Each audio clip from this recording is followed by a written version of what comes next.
오늘 말씀 빌레몬서 1장 처음부터 끝까지 또 다시 한번 읽도록 하겠습니다. 찾으신 줄 알고 오늘은 또 여러분이 먼저 1절 먼저 봉독하시겠습니다.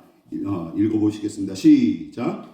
그리스도 예수를 위하여 갇힌 자된 바울과 및 형제 디모데는 우리의 사랑을 받은 자요 동역자인 빌레몬과 자매 아비아와 우리와 함께 병사된 아키뽀와 내 집에 있는 교회에 편지하노니 하나님 우리 아버지와 주 예수 그리스도로부터 은혜와 평강이 너희에게 있을지어다. 내가 항상 내 하나님께 감사하고 기도할 때에 너를 말함은 주 예수와 및 모든 성도에 대한 내 사랑과 믿음이 있음을 들음이니 이로써 내 믿음의 교제가 우리 가운데 있는 선을 알게 하고 그리스도께 이르도록 역사하느니라. 형제여 성도의 마음이 너로 말미암아 평안함을 얻었으니 내가 너의 사랑으로 많은 기쁨과 위로를 받았노라. 이러므로 내가 그리스도 안에서 아주 대담하게 내게 마땅한 일로 명할 수도 있으나 도리어 사람으로서 간구하노라. 나이가 많은 나 바울은 지금 또 예수 그리스도를 위하여 갇힌 자 되어 갇힌 중에서 낳은 아들 오네시모를 위하여 내게 간구하노라. 그가 전에는 내게 무익하였으나 이제는 나와 내게 유익함으로 내게 그를 돌려보내노니 그는 내 신복이라. 그를 내게 머물러 있게 하여 내 복음을 위하여 갇힌 중에서 내 대신 나를 섬기게 하고자 하나 다만 내 승낙이 없이는 내가 아무것도 하기를 원하지 아니하노니 이는 너의 선한 일이 억지같이 되지 아니하고 자의로 되게 하려 함이라. 아마 그가 잠시 떠나게 된 것은 너로 하여금 그를 영원히 두게 함이니 이후로는 종과 같이 대하지 아니하고 종 이상으로 곧 사랑받는 형제로 둘 자라. 내게 특별히 그러하거든 하물며 육신과 주 안에서 상관된 내게랴. 그러므로 내가 나를 동역자로 알지는데 그를 영접하기를 내게 하듯하고 그가 만일 내게 불의를 하였거나 내게 빚진 것이 있으면 그것을 내 앞으로 계산하라. 나 바울이 친필로 쓰노니 내가 갚으려니와 내가 이 외에 내 자신이 내게 빚진 것은 내가 말하지 아니하노라. 오 형제여 나로 주 안에서 너로 말미암아 기쁨을 얻게 하고 내 마음이 그리스도 안에서 평안하게 하라. 나는 내가 순종할 것을 확신함으로 내게 써노니 내가 내게 말한 것보다 더 행할 줄을 아노라. 오직 너는 나를 위하여 숙소를 마련하라. 너희 기도로 내가 너희에게 나아갈 수 있기를 바라노라. 그리스도 예수 안에서 나와 함께 갇힌 자 에바브라와 또한 나의 동역자 마가 아리스타고 데마 누가가 문안하느니라. 다같이 우리 주 예수 그리스도의 은혜가 너희 심령과 함께 있을지어다. 아멘. 우리 말씀의 제목을 같이 읽어보시겠습니다. 자, 시작. 서로 기도하고 부탁하고 기도하는 교회. 서로 부탁하고 기도하는 교회라는 제목으로 하나님 말씀 전하도록 하겠습니다. 신약 성경에서 예수님만큼이나 널리 알려진 인물이 누구일까요? 대부분 신자들은 예수님의 수제자이자 초대교회의 수장 역할을 감당했던 베드로를 꼽을 것이고 그와 함께 이방인 선교의 선봉장이자 걸출한 신학자인 사도 바울을 떠올릴 것입니다. 그만큼 두 사람이 당시 교회와 신자들에게 지대한 영향력을 끼쳤고 복음 전도와 교회 설립에도 기여한 바가 적지 않기 때문이죠. 그러니까 교계를 대표하는 인물들인 셈입니다. 따라서 유명세와 그 큰 영향력을 바탕으로 많은 권위를 부여받은 것도 사실이죠. 하지만 많을수록 좋다 하는 뜻의 사자성어인 다다익선이 어디서나 들어먹히는 말은 아니죠. 쌓아놓은 부와 명성, 부여받은 많은 권력을 선하게 사용하기는커녕 도리어 남을 해치거나 스스로 변질하는 자들이 얼마나 많이 있습니까? 그것은 신앙도 예외가 아니에요. 교회와 신자들도 마찬가지입니다. 그러므로 믿음이 있다고 또한 목사와 집사랍시고 또한 건전한 교단에 속한 교회랍시고 무작정 신뢰하면 절대 안 됩니다. 여전히 많은 신자가 사도 바울이나 베드로를 큰 기업의 총수나 무슨 주식회사의 대주주 정도로 바라보기 일쑤고 심지어 위계 질서가 엄격한 군대처럼 운영되거나 이단 사입이 못지않게 비상식적인 작태가 횡행하는 교회도 여전히 허다하기 때문이죠. 그러나 정작 성경의 사도들은 권력을 잡기 위해 몸부림친 적이 없었을 뿐더러 당시 교회의 조직과 운영 방식은 요즘 교회의 피라미드 구조와도 완전히 거리가 멀었습니다. 오히려 성령으로 충만했던 사도들의 가르침 아래 누구나 평등하게 교제했고 자신의 재산과 소유를 나누면서까지 서로 섬기기에 힘썼던 것이 바로 2000년 전 교회의 모습이었습니다. 예수 그리스도의 복음과 성령의 인도를 무엇보다 소중히 여겨 순종했기에 가능한 일들이었죠. 따라서 사도 바울이 다른 교우들을 향해 형제, 동역자, 아들로 서슴지 않고 부를 수 있었던 이유도 바로 여기에 있습니다. 그리고 무엇보다 이 사실을 독자들에게 짧지만 아주 묵직하게 보여주는 성경이 우리가 읽은 빌레몬서라는 것이죠.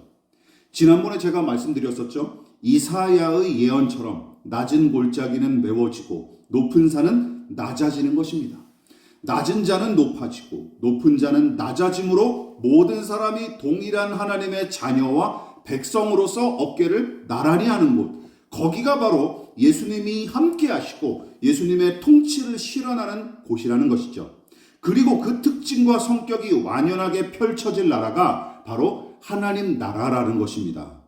따라서 이 특징과 성격을 드러내지 못하는 모임이라면 기억하십시오. 이익단체나 동아리는 될 수 있을지언정 그리스도의 몸인 교회로 보기는 어렵다라는 것이죠. 그렇다면 예수님의 임재와 통치를 실현하고 하나님 나라의 성격을 완연하게 나타내는 교회의 또 다른 특징은 무엇일까요? 그리스도의 몸다운 교회는 어떤 곳일까요? 지난주 설교 내용과 연관해서 이어서 두 가지로 더 추가해서 정리해 보도록 하겠습니다. 자, 어떤 특징이 있습니까? 같이 읽어볼게요. 시작. 서로 부탁하는 교회. 이게 무슨 말일까요? 잘 들어보십시오.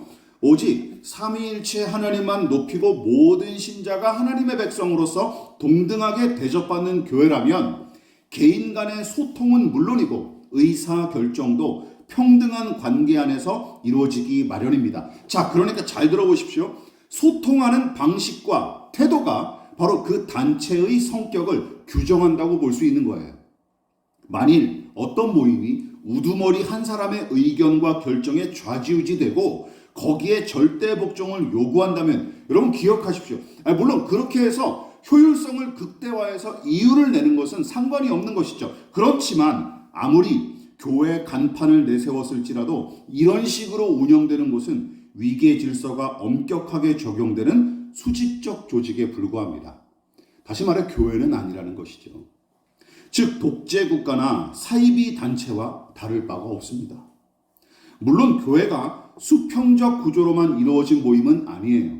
성경은 교회와 모든 신자가 삼위일체 하나님과 그 말씀의 권위 앞에 엎드릴 뿐만 아니라 나이든 이들과 앞장서서 사명을 감당하는 자들을 공경하게끔 요구합니다. 공경하라고 요구하고 있는 거예요.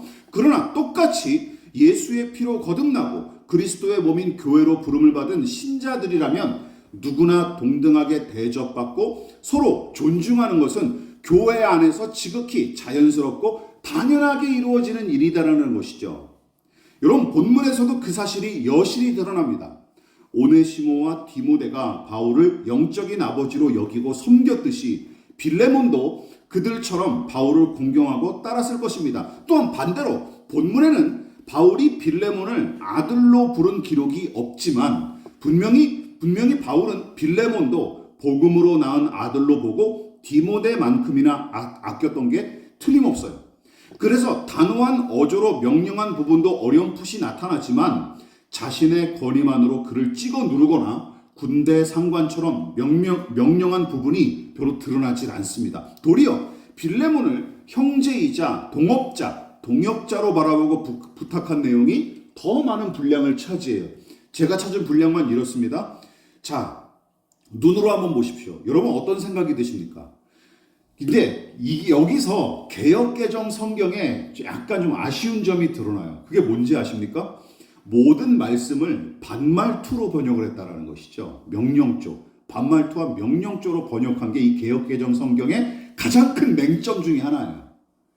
물론 하나님께서 인간에게 친히 말씀하신 부분은 큰 문제가 없습니다. 그러나 나머지 부분까지 그런 식으로 번역하는 바람에 마치 높은 자가 낮은 자에게 명령하고 강요하는 내용처럼 받아들이는 사람들이 적지 않아요. 빌레몬서의 다른 번역본만 읽어봐도 전체 내용이 정중하게 부탁하는 어투로 번역된 게 대부분입니다. 이렇게 해주십시오. 이렇게 다 부탁합니다. 이렇게 번역을 이게 저는 맞다고 생각합니다. 그런데 딱딱하고 고압적인 번역본인 개역개정조차 부탁과 간청의 내용으로 이만큼을 채웠습니다. 찾아보면 더 있는 것이죠. 바울이 교회의 우두머리로서 절대 권력을 휘두르고 독재했더라면 여러분 빌레몬에게 간절히 부탁하고 또한 그의 승낙을 기다리는 내용이 기록됐을까요? 기록됐을 리가 없죠. 오히려 이렇게 얘기했을 거예요. 야 빌레몬, 너의 종인 오네시모는 내가 부릴 테니 너는 잔말 말고 뒤처리나 해놔라 하고 으름장이나 놨을 겁니다. 이거 한 문장 딱 편지로 보내고 말았을 거예요. 그렇지 않겠습니까? 아니 편지도 필요 없죠. 그냥 내가 알아서 할 테니 너는 그냥 입 닥치고 가만히 있어라. 이렇게 하고 빌레몬서는 쓰여지지도 않았을 것입니다. 지난 설교에서도 제가 언급했다시피 요즘 교회가 어떤 식으로 운영되는지 보십시오. 정도의 차이만 있을 뿐이지 결국은 담임 목사의 의견과 결정만 중요하게 여기고 나머지 교인은 거기에 복종하기를 요구하는 교회가 대부분입니다. 그렇지 않습니까? 따라서 담임 목사가 교인에게 그리고 교인들끼리 서로 부탁하기는커녕 어떻게 이루어지죠? 직분과 서열 순서에 따라 명령하고 복종하는 상하 관계만 존재할 따름입니다. 더 심각한 문제는 이 비상식적이고 비성경적인 행태가 도리어 성경과 신앙을 빙자하여 자행된다는 사실이죠. 이 하나님의 말씀이니까 목회자 무조건 존중하고 장로님, 권사님, 그 다음에 안수집사, 집사 이런 식으로 서열을 매기는 게 당연하게 여겨지는 추세라는 것이죠. 이처럼 성경의 가르침과 거리가 멀고 시대적 흐름에도 역행하는 이러한 작태가 믿는 자들 사이에서 아무 거리낌 없이 교회 안에서 횡행하는 중입니다. 그런데 아직도 헷갈리십니까? 여전히 목회자가 하나님의 대리자 행세하며 호령해 주기를 바라고 계십니까? 그가 부탁하고 어떤 목회자가 부탁하고 납작 엎드려서 간청하면 신령하지 않아 보입니까? 예, 그렇게 얘기하는 사람들도 있더라고요.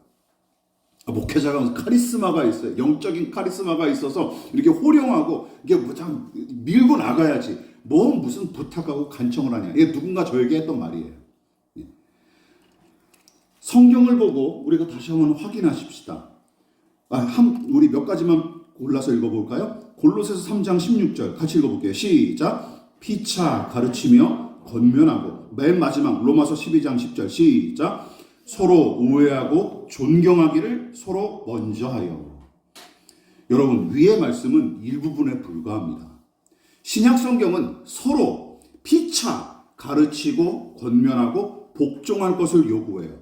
여러분 여기에 목회자는 예외일까요? 예, 목회자도 예외가 아닙니다. 심지어 가르치는 일, 성경을 가르치는 일조차 서로 감당하게끔 명령합니다. 성경을 가르치는 일조차. 목회자만 일방적으로 가르치는 위치가 아니고 그리고 여러분들은 앉아서 듣기만 하는 수동적인 위치가 아니라 서로가 받은 말씀을 서로 나누도록 가르치도록 명령하고 있어요. 즉 목회자가 하나님의 말씀과 그 지혜를 독점하지 못하고 그럴 수도 없다는 뜻입니다. 여러분 복종과 순종도 마찬가지예요. 교인만 목회자의 요구에 복종할 의무를 부여받은 것이 아니라 목회자도 교인과 공동체의 의견에 귀를 기울이고 거기에 복종해야 마땅합니다. 여러분 이게 성경의 가르침이에요. 믿으십니까? 이처럼 바울을 비롯한 처음 교회의 사도들은 독재하지 않았습니다. 독재한 적도 없어요. 도리어 교회 공동체의 결정에 순복하는 내용이 사도행전에 여러 번 등장하고 다른 신자의 인격은 물론이고 그들의 의견을 존중하기에 힘쓴 기록들이 허다합니다. 여러분, 이것이 처음 교회의 모습이었어요. 또한 바울은 하나님의 명령과 자신의 의견을 철저하게 분리해서 권면했습니다. 이게 고린도전서 7장에 잘 나와 있어요. 정신 나간 어떤 목사들처럼 부교육자와 재직은 하나님의 뜻보다 담임 목사의 뜻에 먼저 순종하라 하는 헛소리를 짓거리지 않았습니다. 무슨 얘기인지 아시겠죠?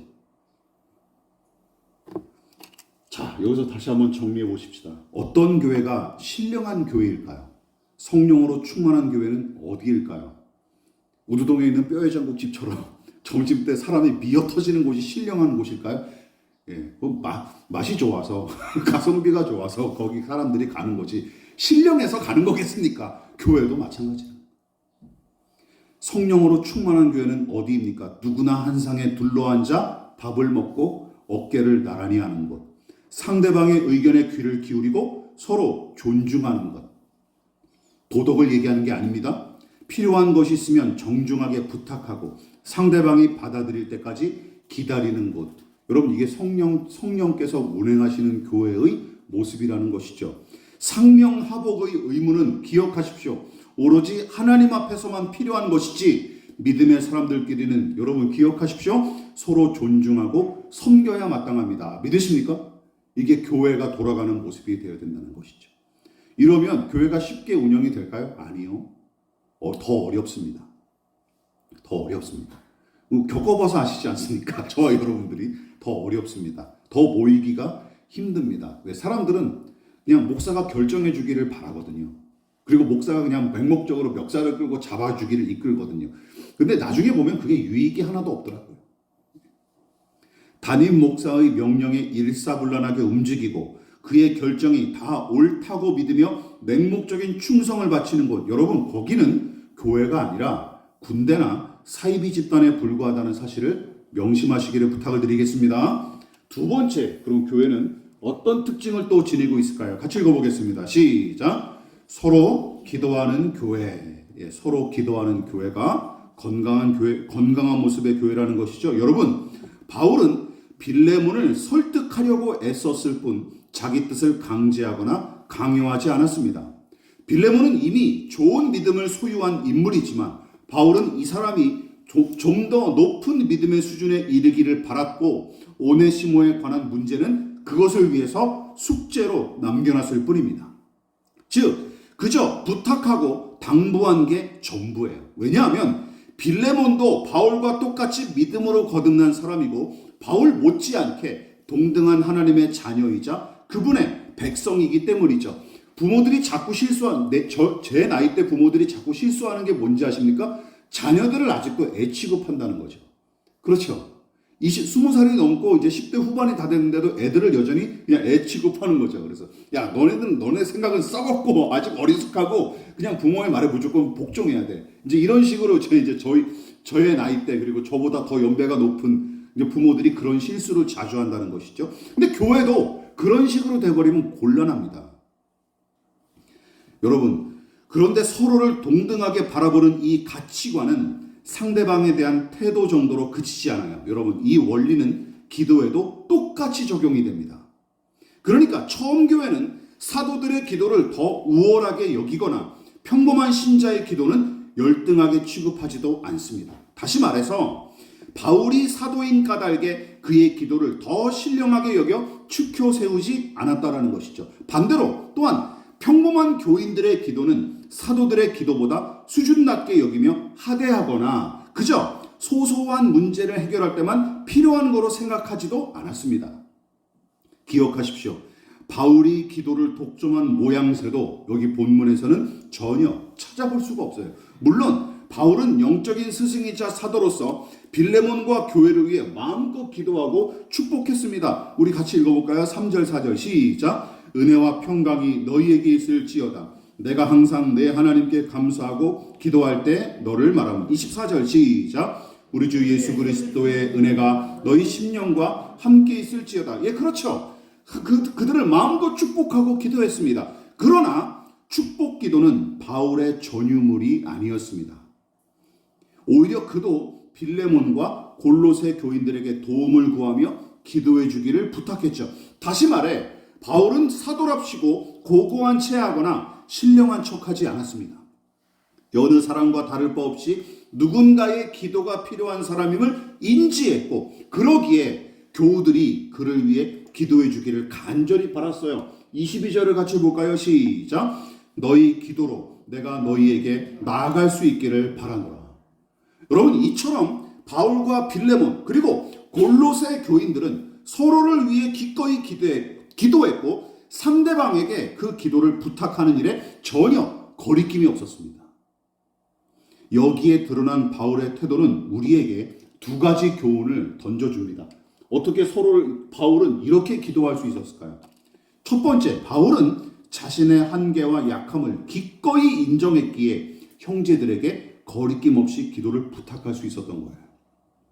두 번째, 어떤 이유 때문입니까? 형제들의 기도가 자신의 기도 못지않은 가치와 효력을 지녔다고 믿었기에 기꺼이 기도를 부탁할 수 있었던 것이죠. 여러분, 이 두 가지가 없으면 기도를 부탁하는 일은 불가능합니다.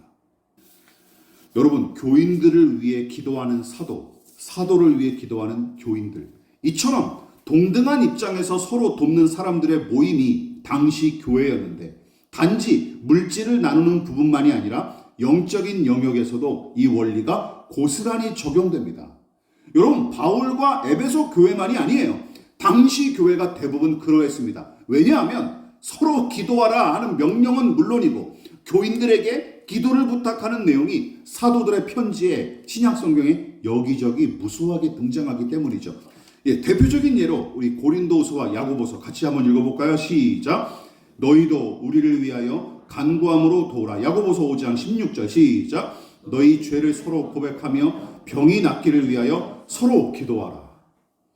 성경은 특별한 사명을 받은 자가 기도할 때 더 크게 응답받고 더 놀라운 효력과 권세를 나타낸다는 식으로 가르친 적이 없습니다. 또한 어떤 기도는 기름 부음 받은 종만 감당할 수 있다거나 평범한 교인이 기도할 수 있는 영역과 또한 해서는 안 되는 영역을 나누지도 않습니다. 그런 적이 없어요. 그렇다면 도대체 이런 기준을 누가 세웠을까요? 알다가도 모를 일입니다. 한 가지는 분명하죠. 자꾸 교회를 서열화하고 계급화하려는 사람들이 이런 부분들을 자꾸 나눈 것은 틀림없는 사실이죠. 이들은 예수님이 제자들에게도 기도를 부탁하신 사실을 알기는 할까요? 마가복음 26장 28절 같이 읽어보겠습니다. 시작. 이에 말씀하시되 내 마음이 매우 고민하여 죽게 되었으니 너희는 여기 머물러 나와 함께 깨어있으라 하시고, 깨어있으라 하신 말씀이 무슨 기도냐고 시비 걸 수 있지만 26장 41절에 시험에 들지 않게 깨어 기도하라 하신 말씀이 뒤이어졌다는 사실을 보면 이 맥락은 기도하라는 명령과 일치한다는 사실을 알 수 있죠. 이처럼 우리와 다를 바 없이 육체를 입고 사신 예수님은 철저히 한 인간으로서 하나님께 기도하셨으며 죄인의 대속을 위한 십자가 죽음을 앞두고 제자들한테도 간곡히 기도를 부탁하십니다. 여러분, 이처럼 허접한 제자들의 기도조차 귀하게 보시고 도움을 요청하셨던 주님을 생각해 보십시오. 하물며 주님의 발끝에도 못 미치는 우리는 어떠해야 되겠습니까? 게다가 주님은 제자들의 기도를 함부로 무시하거나 차별하지 않으셨습니다. 주님은 제자들을 위해 힘써 기도하셨고 제자들도 당신을 위해 기도해 주시기를 바라셨죠. 여러분, 이것이 하나님 보시기에 합당하고 하나님 나라에 걸맞은 방식입니다. 그러므로 이제는 분별하십시오. 무슨 일만 생기면 무조건 목사만 찾고 거기에 의존하는 교인들, 새 차를 사도 무슨 차에다가 안수기도를 해야 직성이 풀리는 이런 거는 이제 좀 그만해야 되지 않겠습니까? 교인들의 모든 일에 간섭하고 통제하려는 목회자들, 여러분, 이런 작태는 성경이 가르치는 교회와 거리가 멀 뿐더러 건강한 믿음은커녕 도리어 불건전한 신앙으로 흐를 가능성이 훨씬 큽니다. 그렇다면 우리 교회는 어떠한지 한번 돌아보시기를 부탁을 드리겠습니다. 물론 우리 교회가 완벽할 리가 있겠습니까? 여전히 시행착오 투성이고 저도 여전히 실수 투성이지만 그런 부분에 대해서 우리가 앞으로 교회가 더 나아갈 바에 대해서 고민하고 생각해 볼 필요는 있는 것이죠. 말씀을 마무리하도록 하겠습니다. 당회장 목사나 돈줄을 쥔 교인이 교회 안에서 무소불위의 권력을 행사하는 작태가 비일비재한 게 작금의 교회의 현실이고, 주위에서 이런 교회를 손쉽게 찾아볼 수 있을 만큼 흔한 현상으로 자리매김한 지 이미 오래입니다. 종교개혁의 핵심 내용 중 하나가 무엇인지 아십니까? 만인 제사장설이죠. 이거 들어는 보셨습니까? 이게 교회에서는 이제는 가르쳐지지 않고 세계사 시간에나 이제 들어볼 만한 얘기가 돼버렸어요. 이게 무슨 뜻입니까? 같이 읽어볼게요. 시작. 그리스도 앞에 모든 신자는 성스럽고 평등하며 누구나 그리스도의 공로와 성령의 도움으로 하나님께 직접 예배하고 교통할 수 있다. 목회자만 제사장이 아니라는 거예요. 저와 여러분, 믿음을 가진 모든 사람들이 하나님의 제사장으로 부름받았다는 것입니다. 믿으십니까? 이게 종교개혁의 기치예요. 개신교회의 정체성 중 하나입니다. 문제는 작금의 교회가 이 교리를 철저히 외면하고 있으며 도리어 중세시대의 로만 카톨릭의 사제주의로 퇴행해버렸어요. 더군다나 한국교회는. 사제주의, 퇴행했어요. 퇴행. 요즘 개신교회 담임 목사는 가톨릭 교회의 교황이나 독재국가의 원수와 견줄 만큼 막강한 권력을 행사하고 기업의 경영인 못지않게 막대한 부와 명예를 누리는 중대형 교회의 담임 목사도 허다합니다. 원래 제왕과 목회는 전혀 어울리지 않는 말 아닙니까? 그렇지만 나라의 경제 성장기와 맞물려 양적 성장을 성취했던 한국교회는 제왕적 목회가 항상 대세였습니다. 그리고 지금도 마찬가지죠. 그래서 목에 깁스한 것처럼 거드름을 피우며 대접받기만 바라는 사역자들이 수두룩합니다. 저는 부교육제부터 이게 저는 제 눈에는 눈꼴 사나워서 제가 일부러 하려고 했던 게 뭔지 아십니까? 지금 식구들한테도 그렇고 누구랑 밥을 먹을 때도 수저는 제가 먼저 넣습니다. 물도 제가 먼저 따르고요. 식사해보신 분은 다 아실 거예요. 예. 왜냐면 그게 너무 싫어. 그래서 이것도 훈련의 차원에서 제가 부교육자 시대부터 일부러 그렇게 한 거예요. 예전에 제가 철딱선에 없을 때는 어머니가 놔주셔야 이제 그제서야 밥 먹고 그런 인간이었거든요. 근데 이게 나중에 이제 철이 들고 나서는 이게 안 되겠구나, 이런 식으로 살다가는 이게 못된 것만 배우겠구나 생각해서 신학교 때부터 이제 일부러 그렇게 했어요. 아무리 나이가 어린 사람들이랑 밥을 먹더라도 제가 먼저 먹고 제가 먼저 먹다. 명심하십시오. 주의 종이랍시고 사람들을 위해 군림하려는 자들은 하나님께서 양떼를 위하여 부른 목자가 아니라 사꾼에 불과합니다. 또한 교회 간판과 십자가에 속지 마십시오.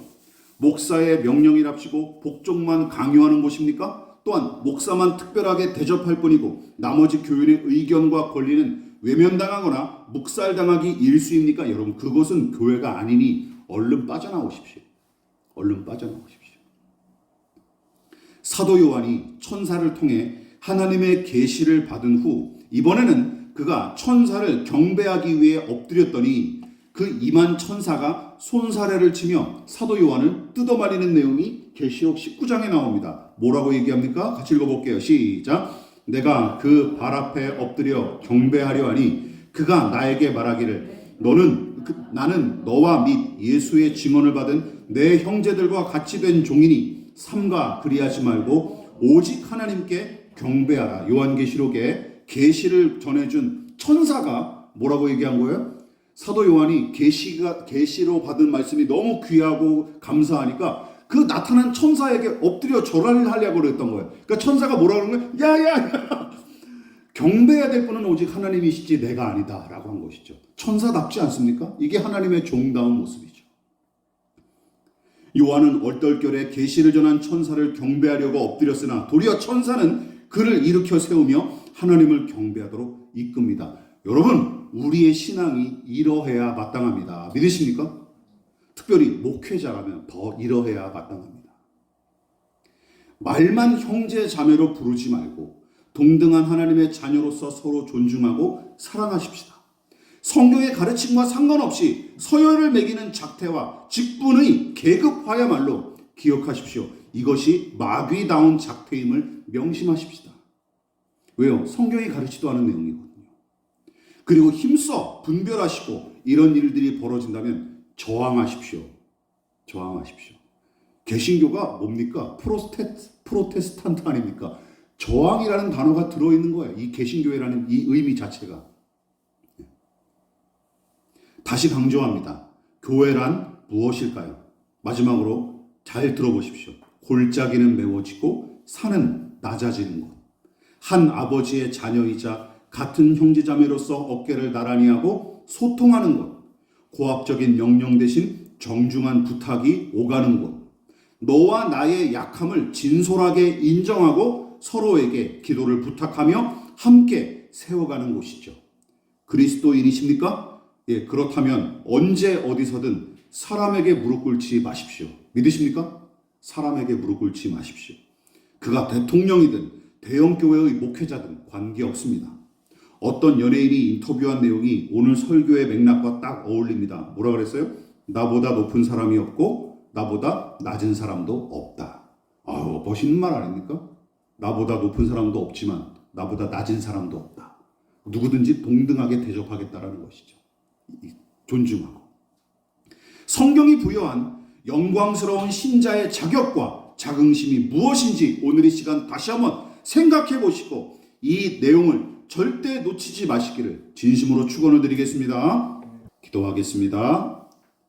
지금은 우리를 위하여 십자가에 몸부려 피 흘려 돌아가신 예수 그리스도의 한량없으신 은혜와 하나님 아버지의 지극하신 사랑하심과 성령 하나님의 영원한 사귐이 오늘 이 시간 서로 부탁하고 존중하며 기도하는 교회로서 서가기 위해 겸손히 머리 숙인 사랑하는 성도들의 머리머리 위에 저들의 가정과 직장과 사업장과 학업과 장래 가운데 이 나라의 민족과 한국교회와 저 북녘의 동포들과 세계와 열방 가운데 지금부터 영원히 함께 하시기를 간절히 축원하옵나이다. 아멘.